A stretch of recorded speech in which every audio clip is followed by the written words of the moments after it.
মোহাম্মদ আব্দুল জলিল এই বিবাহে উকিল নিযুক্ত হইয়া উপস্থিত সাক্ষীগণের সামনে ইসলামী সরাসরিয়া মোতাবেক 2 লক্ষ টাকা দিনমোহর ধার্য করে 50,000 টাকা উসুল সাপেক্ষে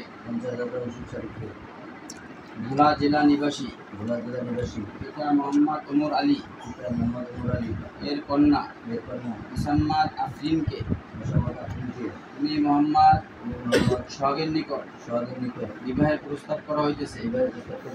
তুমি মোহাম্মদ সোহাগ এই বিবাহের প্রস্তাব কবুল করো কি? সকল আলহামদুলিল্লাহ আমি কবুল করি না। একটু জোরে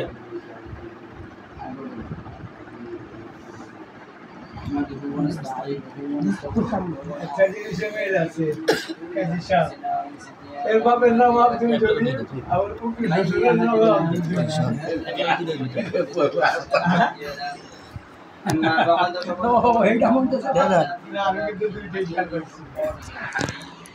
أعوذ بالله من الشيطان الرجيم بسم الله الرحمن الرحيم يا أيها الذين آمنوا اتقوا الله حق تقاته ولا تموتن